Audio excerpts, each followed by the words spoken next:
Gênesis no lar. Mais um evangelho para o nosso coração. Agradecemos, Senhor, por todas as dádivas, as bênçãos que recebemos em cada manhã, quando abrimos o coração para receber a Tua presença, o envolvimento dos bons espíritos. Tem nos auxiliado tanto, que possamos nesta atividade lembrarmos que estamos em busca do acolhimento, do consolo, da orientação, mas também disponibilizando o nosso coração para favorecer as terapêuticas que atendam aos nossos irmãos em humanidade, na terra ou no mundo espiritual. E os amigos passam a contar com esse benefício. Como todas as manhãs nos reunimos para nos alimentarmos, no desjejum da manhã, o Evangelho tem sido esse encontro de alimento e de terapêutica bendita. O tema de hoje, Gênesis no lar, os vivos do além-túmulo. Nós vamos dar prosseguimento ao nosso trabalho com Allan Kardec, que disponibilizou o livro A Gênese, os milagres e as predições segundo o Espiritismo, no capítulo 15, os milagres do Evangelho. Nós atingimos um momento muito importante, quando Kardec começou a trabalhar as aparições de Jesus após a sua morte. Hoje, nós vamos trabalhar o item 57 da obra, que vai tratar da aparição de Jesus aos discípulos a caminho de Emaús. Passagem muito conhecida no Evangelho, que está registrada em Lucas, capítulo 24, 13 a 49. O texto é extenso, farei a leitura. Vamos lá. Convido vocês a nos acompanhar com a atenção do coração. Naquele mesmo dia, dois entre eles quem?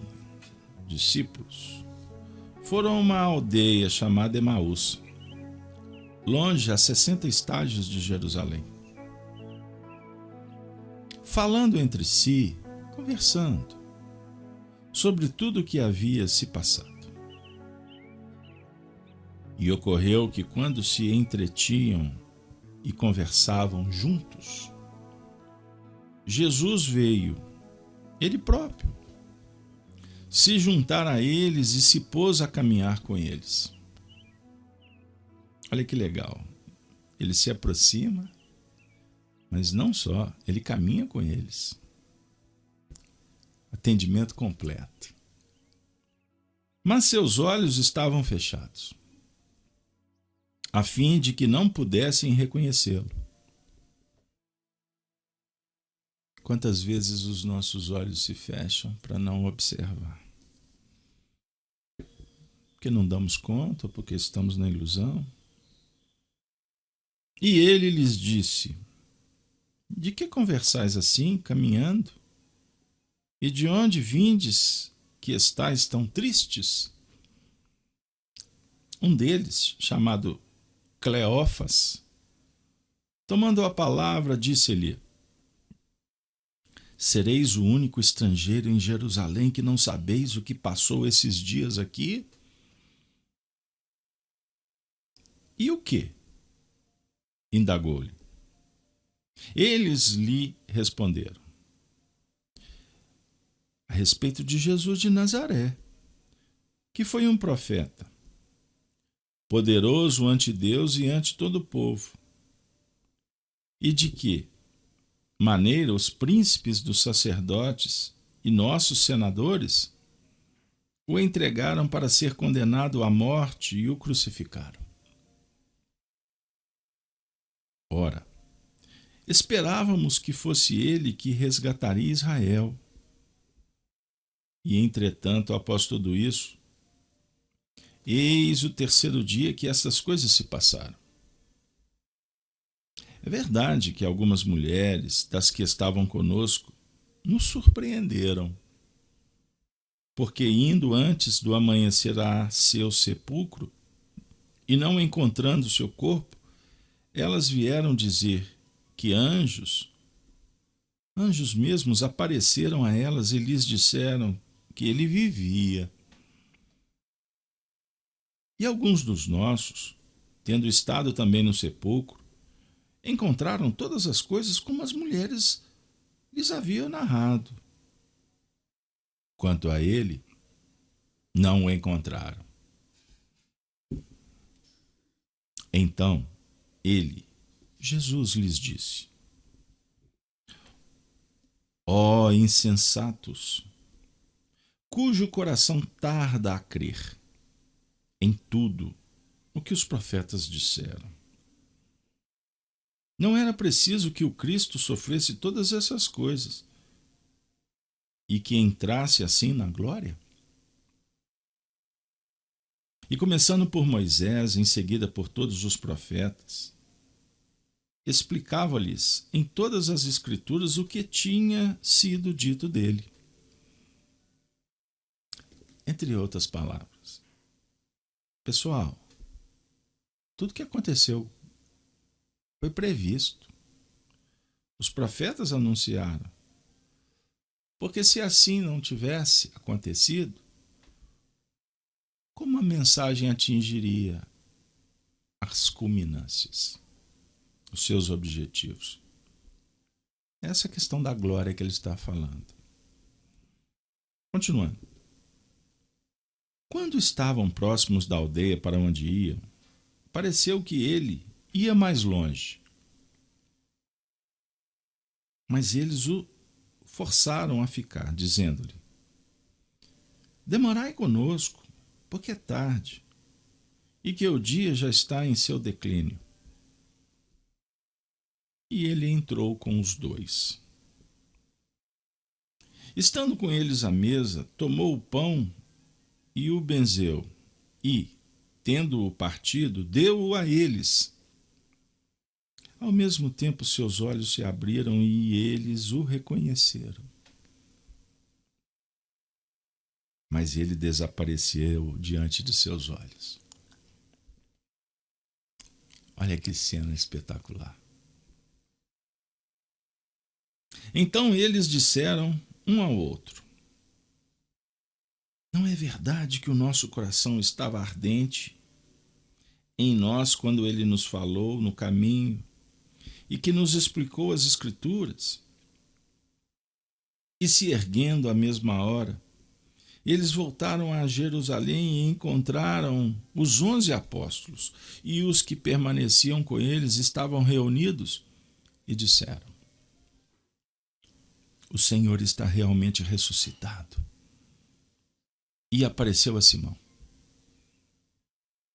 Então eles narraram também o que lhes acontecera no caminho, e como tinham reconhecido no fracionamento do pão. Enquanto conversavam, Jesus se apresentou no meio deles e lhes disse: a paz esteja convosco. Sou eu. Não tenhais medo.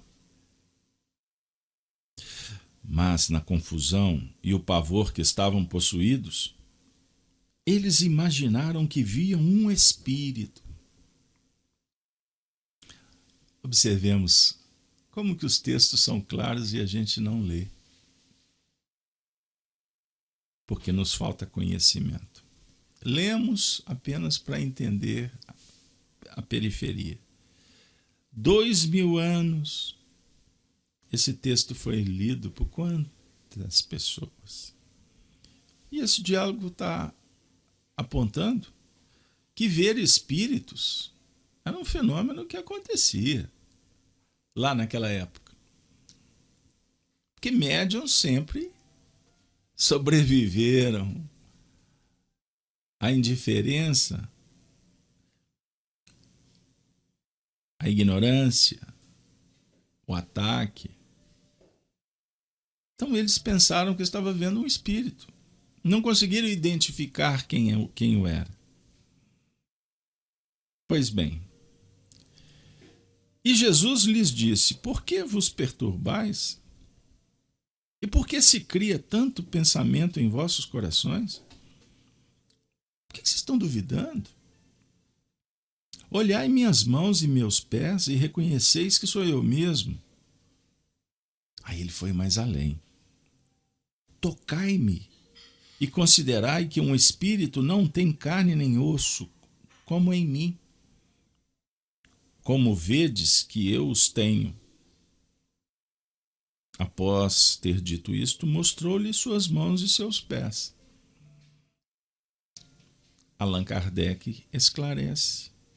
O Espiritismo teoriza comprovadamente que Jesus, naquele momento, estava dizendo: olha, vocês estão achando que vocês estão tendo uma vidência? Isso é mais do que uma vidência, eu estou materializado. Ele materializa-se, que foi considerado a ressurreição, como se ele tivesse voltado a vida ao corpo. Não, é um fenômeno de materialização. Ele usa o recurso de um ectoplasma e, com a sua autoridade, ele se apresentava de sorte que as pessoas pudessem tocá-lo. E ele revela, por vontade própria, as marcas das aflições, das torturas, a marca da cruz, a marca do espinho, porque o Espírito pode fazer isso. E imaginemos a autoridade, a envergadura de Jesus. Ele poderia até dar temperatura para, ao tocar, ele sentisse o calor. Como se eles estivessem tocando uma pessoa encarnada, literalmente encarnada. Mas vamos continuar. Mas como não acreditavam ainda, de tanto que estavam transportados de alegria e admiração, ele lhes disse: tendes aqui alguma coisa para comer? Ele foi lá na frente. Olha que interessante. Eles apresentaram-lhe um pedaço de peixe assado e um favo de mel. O que aconteceu? Ele os comeu ante eles. Comeu para que todos pudessem ver o fenômeno, constatar. Tomando os restos, deu a eles e lhe disse: eis o que vos dizia estando ainda convosco. Vocês se recordam da passagem última da Santa Ceia? Quando ele deu o pão e o vinho e disse: celebrai-vos em memória de mim. Então aqui ele está repetindo: olha, eu fiz isso aqui para que vocês se recordassem, agora eu faço de novo, para confirmar a necessidade de vocês sempre se recordarem.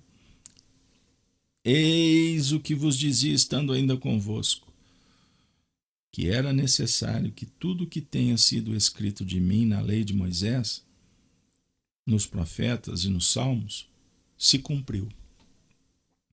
E é verdade, se cumpriu.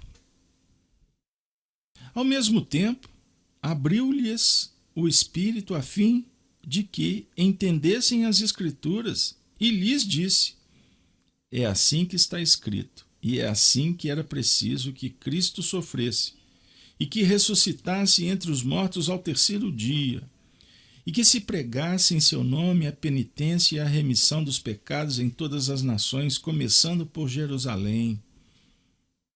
Ora, sois testemunhas dessas coisas. E eu vou vos enviar o dom de meu Pai, que vos prometi. Mas, entretanto, demorais na cidade até que eu vos seja revestido da força do alto. a gente lê e logo transfere a imaginação para o campo do sobrenatural. Quando ele abre o Espírito, o texto está dizendo, abriu-lhes o Espírito a fim de que entendesse as Escrituras e lhes disse. É simples entendermos o que aconteceu. Depois de ter se materializado, de ter dito para eles, olha, sou eu, e eu ainda vou dar mais um testemunho, toca minhas chagas. E ele foi mais à frente, o que vocês têm de comer? Ele comeu. Beleza, está consolidado ali o fato. Imaginemos que num primeiro momento, perplexidade, todos aturdidos, inseguros, mas depois eles foram acalmando, porque era o mestre. Então era uma aparição luminosa, que não é para sugerir medo, culpa. Não. É para dar poder.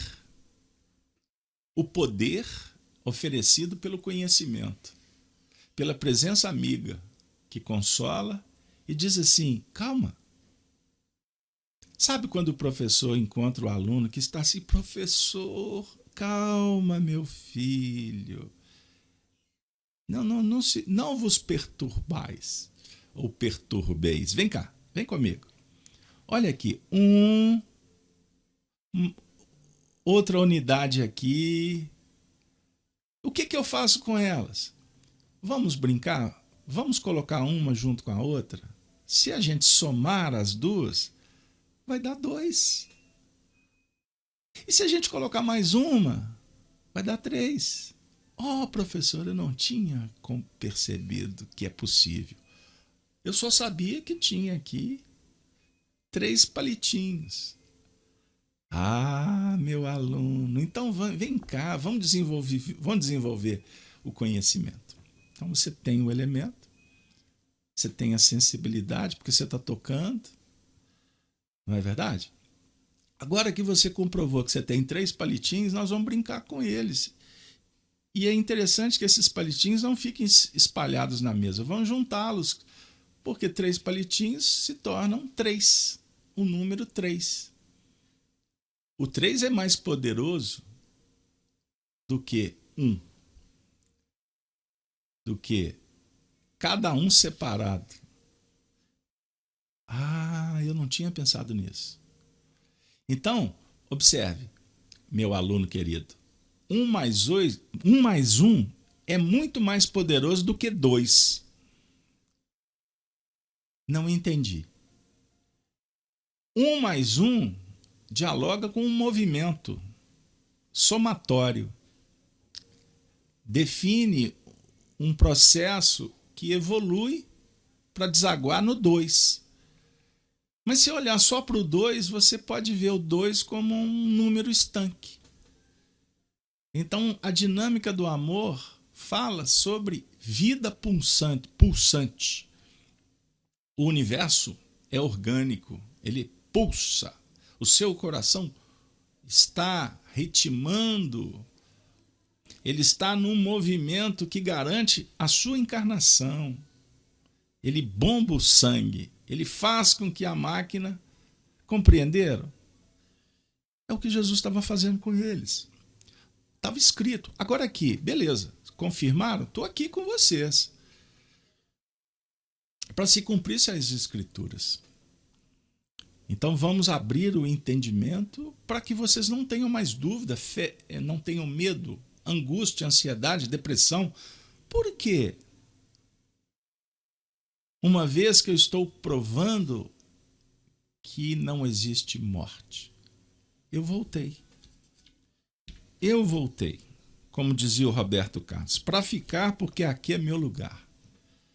Não é isso? Olha que beleza. Qual lugar? Do coração. Eu voltei porque era necessário que eu fosse, para que vocês lamentassem, mas ao mesmo tempo experienciassem que a vida, ela sugere que a gente faça um movimento para conectar e desconectar. Conectar com o que é bom, desconectar com aquilo que não atende mais. Por isso as pessoas vêm e vão. E elas nos ensinam exatamente a esse movimento que engrandece o aprendizado quando valorizamos a oportunidade, mas não nos apegamos. Nos libertamos propondo uma novidade, uma nova viagem, parando numa nova estação, dialogando com viajores, observando aqueles que trafegam no ir e vir, passado, presente e futuro, e ao mesmo tempo continuando a marcha, porque parar significa morrer. A morte no Evangelho, ela é íntima. Você pode morrer de várias maneiras. Sob o ponto de vista de um conceito, você pode morrer no sentido de apertar um botão para que a máquina desligue, você pode morrer na sua crença, você pode morrer na expectativa, num sonho. São mortes aparentes, circunstanciais. Mas verdadeiramente ninguém morre, porque você se morre por um assunto, você abre a vida para outro. Olha que beleza.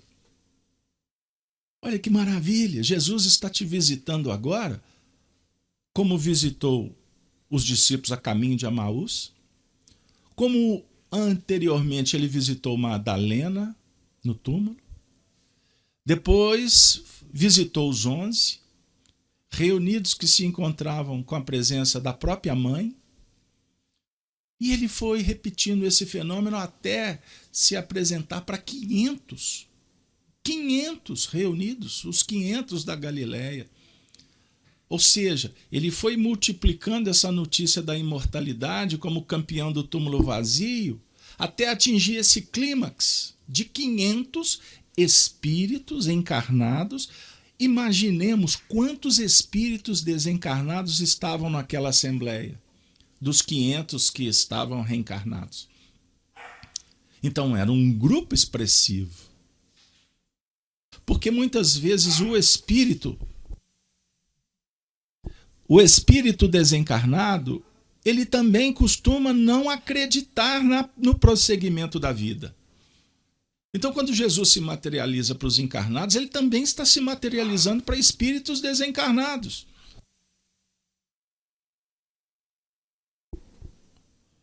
Compreenderam, amigos, como que o assunto toma uma dimensão que dialoga com o seu momento, com o meu instante, em que, por exemplo, se você liga a televisão, você fica admirado com aquela polarização de dizer que morre pessoas, e quando termina o jornal você está morto de expectativa. Uma coisa é você ser informado que existem desencarnações. Mas por que não dão notícia que estão havendo reencarnações no meio da pandemia? Quantos que nasceram diante de tantos que estão partindo? Mas isso não dá notícia. Não dá notícia dizer que milhões de pessoas estão sendo vacinadas. Não dá notícia dizendo que existem corações que estão dando a vida para preservar a vida. Quantas pessoas foram recuperadas no meio pandêmico? Por que não se divulga isso? Porque quanto pior, melhor. Vende mais remédio, vende mais isso, vende mais aquilo. É interessante que haja um caos para favorecer o poder de alguns que não estão muito interessados com a miséria que a ausência de trabalho sugere para o povo. São mortes, são crimes perpetrados pela ignorância, por uma visão materialista de berço túmulo. Aqui acaba, então vamos gozar, vamos aproveitar, vamos nos endinheirar mesmo que haja alguém suplicando um pedaço de pão. Mas a minha arrogância, a minha indiferença me coloca na condição de estar em outro universo, o mundo da vaidade, da ilusão. Jesus vem, Jesus volta, Jesus dialoga. Kardec diz assim: enquanto a incredulidade rejeita todos os fatos realizados por Jesus, porque tem aparência sobrenatural, e os considera sem exceção como lendários, o Espiritismo dá à maior parte desses fatos uma explicação natural. Prova-lhe a possibilidade, não somente pela teoria das leis fluídicas, mas pela identidade com os fatos análogos produzidos por uma multidão de pessoas, nas condições mais comuns. Já que esses fatos estão, de alguma maneira, no domínio público, não provam nada, em princípio, tocante à natureza excepcional de Jesus. O maior dos milagres que Jesus fez, que atesta verdadeiramente sua superioridade, é a revolução que os seus ensinamentos fizeram no mundo, apesar da exiguidade de seus meios de ação. Esta é a revolução que Jesus propõe, a revolução moral, que muda radicalmente a maneira de ver. Mas para isso, quantos fenômenos de vida e morte temos que passar por eles? Nesse momento definidor de um novo tempo, em que vamos nos matriculando ou não numa faixa elevada de vida, o convite é para orarmos, para desenvolver a nossa fé, em concordância com os espíritos que nos visitam, pois são vivos do além. E eis que estavam falando com ele 2 varões, que eram Moisés e Elias. Antes da desencarnação, Jesus dialogou com os espíritos. Olha a comprovação, Moisés e Elias, no Monte Tabor.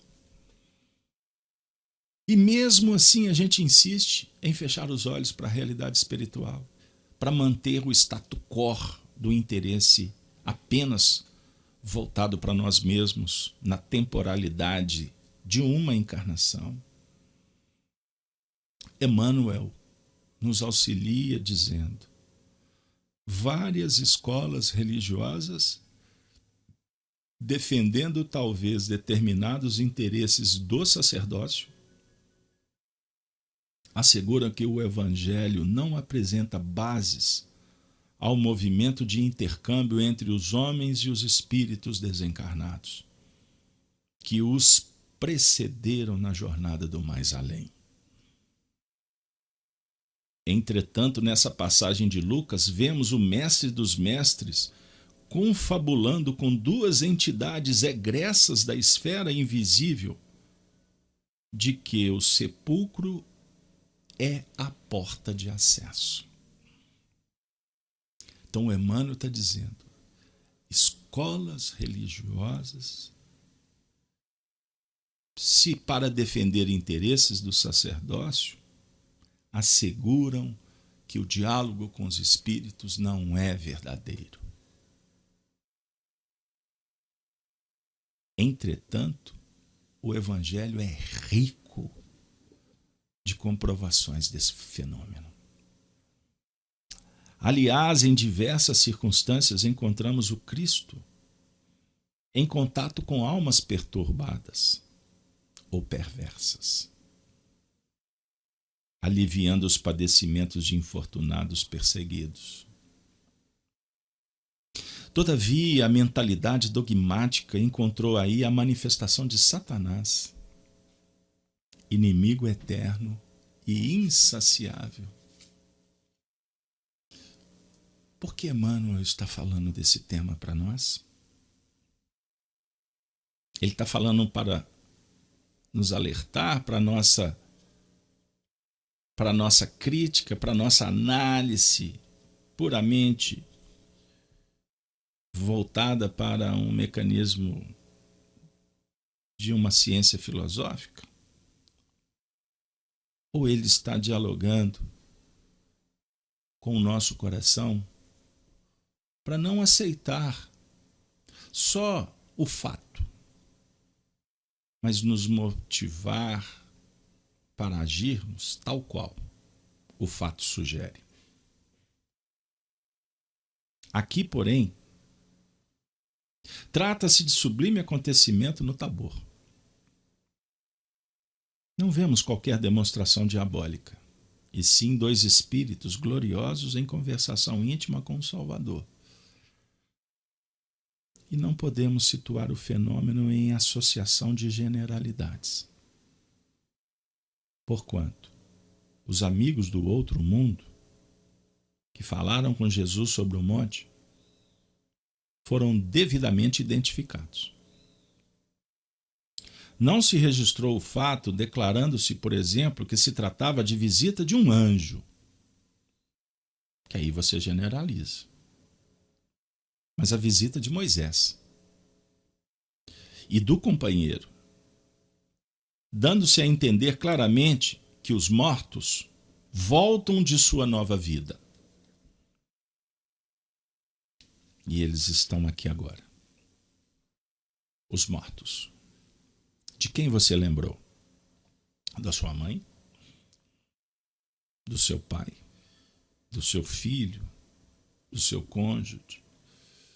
Você se recordou da sua tia, da sua prima, do seu primo, do seu amigo de infância?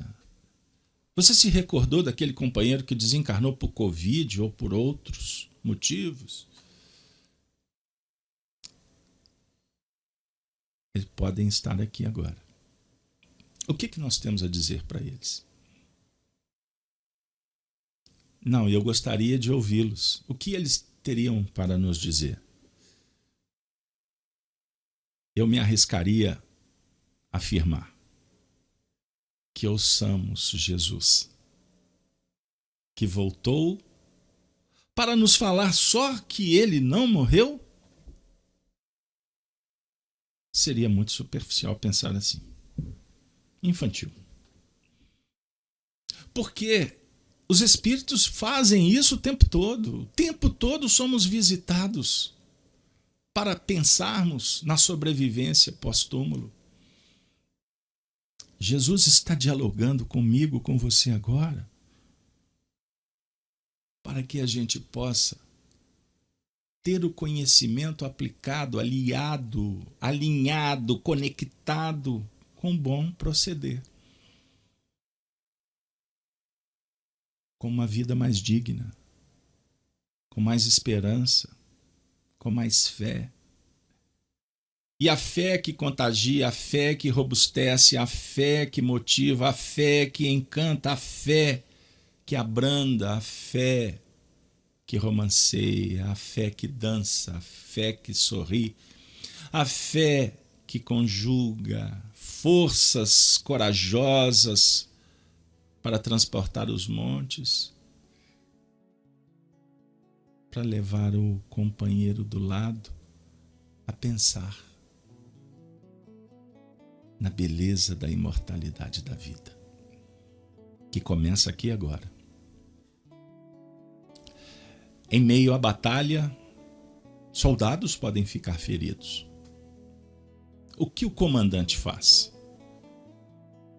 Promove um atendimento, oferece todos os recursos possíveis, lança mão do sacrifício de alguns para tentar auxiliar o soldado para ele voltar para o bom combate. Mas o comandante não pode parar ele tem que prosseguir. Ele tem que continuar porque ele tem uma missão a cumprir. Existem outros que estão no processo. É mais ou menos o que está acontecendo conosco num fronte. Lutando permanentemente contra as nossas imperfeições. Tem momentos de queda, tem momentos de decepção, de dor, que temos que oferecer a terapêutica, o conselho, o remédio, mas nós precisamos de prosseguir. Precisamos continuar a marcha para não perder o foco do alvo. Quando do lado um soldado, um amigo, um querido, ente apresenta dificuldades, atendemos, perseverando aonde temos que chegar, alimentando o desejo de oferecer o melhor. Mas recordemos que nem sempre temos todos os recursos, portanto devemos confiar a guarda aos sacerdotes do alto que têm a missão de cuidar, uma vez que não temos experiência ou conhecimento. Vamos oferecer os recursos, mas temos que continuar, não podemos parar. Porque muitas vezes o combatente que é retirado a priori do processo, que nos causa algum tipo de desconforto, isso está acontecendo em benefício dele, em benefício da obra, porque pode ser que o soldado não esteja bem ajustado àquele processo que nós julgamos ser o melhor, mas ele vai realizar a sua atividade em outra senda, conforme a jurisdição do alto. Então não temos a visão clara, ampla do processo. Aliás, nós temos dúvidas com relação às nossas ações. Não sabemos o que acontecerá daqui a 2 dias. Fé é um diálogo com Deus, com as forças da alma, com a inspiração que vem do alto. A fé dialoga com a obediência, com a resignação. A fé amplia, portanto, os portais, abrindo possibilidades para a gente acessar, para a gente compartilhar, para a gente adentrar, sair, repetir, voltar, continuar. E bem-aventurado aqueles que amam. Colocam um sentimento na vanguarda das ações. Ah, minhas amigas, meus amigos, que Deus nos abençoe nesse momento. Que as forças do alto possam atender aos soldados que estão combalidos, aos timoneiros que necessitam a clareza para continuar seguindo em frente, auxiliando aqueles que necessitam de orientação. Uma vez que a vitória do bem é um projeto que jamais será destruído. Compete a nós outros sintonizar, trazendo Cristo para dentro de casa, do coração. Cassimiro Cunha, através de Chico Xavier, ditou: se desejas extinguir a sombra que aflige e atrasa, não ouvides acender a luz do Evangelho em casa. Quando possível, nas horas de doce união do lar, estende a lição divina ao grupo familiar. Na chama viva da prece, o culto nobre inicia, rogando discernimento à eterna sabedoria. Logo após, lê, meditando, o texto renovador da Boa Nova Sublime, que é fonte de todo o amor. Verás a tranquilidade, vestida em suave brilho, irradiando esperança em todo o teu domicílio. Ante a palavra do Mestre, generosa, clara e boa, a experiência na terra é luta que aperfeiçoa. Mentiras da vaidade velhos crimes da avidez, calúnia e maledicência desaparecem de vez. Serpentes envenenadas do orgulho torvo e escarninho, sob o clarão da verdade, esquecem-nos o caminho. Dificuldades e provas, na dor amargosa e lenta, são recursos salvadores com que o céu nos apacenta. E o trabalho, por mais rude, no campo de cada dia, é dádiva edificante do bem que nos alivia. É que, na bênção do Cristo, clareia-se-nos a estrada e a nossa vida ressurge luminosa e transformada. Amiga, amigo, conduze, pois, tua casa à inspiração de Jesus.